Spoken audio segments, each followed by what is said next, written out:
Yo, what's up guys? So in today's video, I'm going to be showing you how to find your perfect sensitivity. This is going to be everything from your dead zone to your ADS, to your look speed, and even your edit mode speed and your build mode speed. This is a full guide, so try not to go skipping around through the video because you might get a little lost. But let's waste no more time and get right into the video.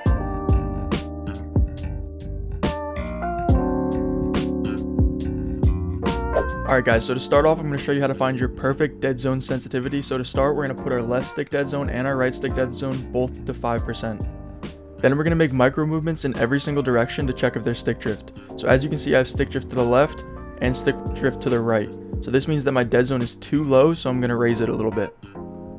Since 5% was too low, I'm just going to raise it to 7% and see how this feels. Again, I'm going to check for stick drift in every direction. And there is still stick drift, so this means that my dead zone is still too low. Now I'm going to raise my dead zone to 10 on each stick and again check if there's any stick drift. So once again, I'm just making micro movements in every direction to check if there's stick drift, and there is no stick drift, so this means that 10 dead zone is my perfect dead zone sensitivity. And to check for stick drift on your left stick, you're just going to make micro movements in every direction but with your left stick. So I don't have any stick drift again on dead zone 10 for my left stick or my right stick. So 10-10 dead zone is my perfect sensitivity. So try this out for yourself and see what it is for you, because it is different for every controller.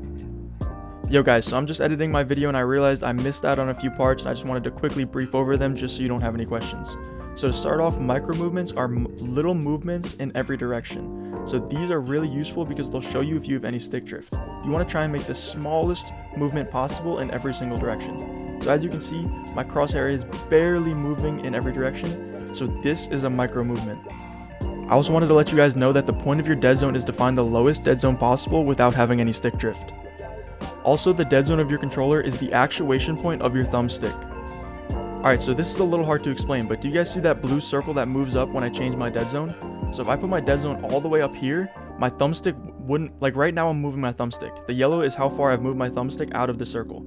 So right now I wouldn't be moving at all in game. It wouldn't start moving until I break out of that blue circle. So right now is when I would start moving. So the point of your dead zone is how far do you have to move. So right now I wouldn't be moving at all. And as you can see, there's a little bit of stick drift because I'm not moving that. But right when I move outside of that, now I'd start moving in game in every direction. So you guys actually want this to be as low as possible without having any stick drift, so you will have the most instant response on your thumbsticks. Alright, next up I'm going to show you guys how to find your perfect look sensitivity.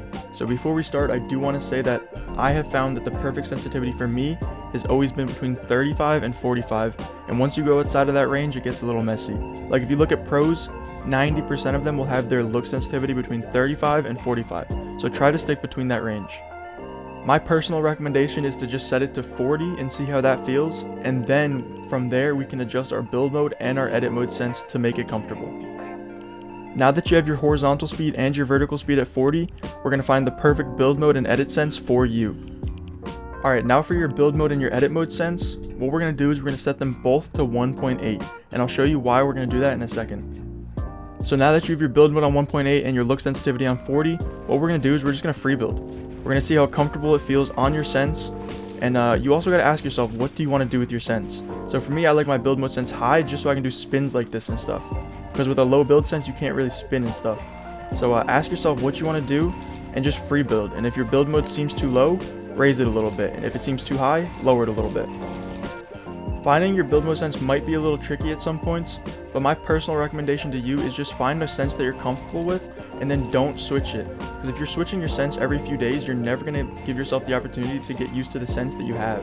So pick a sense that you're comfortable with and do not change it. Alright guys, now that we have our build mode sensitivity figured out, I'm going to show you how to find out your edit mode sensitivity. So for me, I like my edit mode sensitivity to be 0.1 higher than my build mode, and this is just because it makes my edits feel a little bit faster. But for you, you might not like that. I would recommend trying to keep these as close as you possibly can. Maybe put the build mode up 1 higher than the edit if you like that, but don't go too much farther than 0.1 or 0.2 away from each other. Alright guys, and to find your edit mode sensitivity, what you're going to do is you're just going to make a bunch of edits. What you're going to test here is how fast your edit speed is. Your edit speed is how fast you move when you have an edit selected. Your build mode speed is how fast you move when you have your builds out. So your edit mode speed has to be perfect for you based on your crosshair placement. So if you're making edits and your crosshair placement is wacky, that means your edit mode sense is too fast. But if your edits feel too slow, then that means your edit speed is too slow. So just make a bunch of edits and test your crosshair placement. If your crosshair placement is bad, then maybe change it up a little bit. But when it comes down to your edit mode sensitivity, you want to make sure that you have the best crosshair placement with your current edit mode sensitivity. So if your crosshair placement is not good, you need to change something up. Okay, now that we got all of that out of the way, I'm going to show you guys how to find your perfect aim sensitivity. Your aim sensitivity is going to be broken into two parts, which is your horizontal speed and your vertical. So right now on the screen, I'm doing horizontal aim training. If you guys want a good aim train map, I put one in the description of the video, so make sure you check that out. But to find your perfect aim sensitivity, what you're going to do is you're just going to hop in here and shoot at the bot for a second. If your crosshair is constantly behind the bot, that means that your sensitivity is too slow and you need to raise it.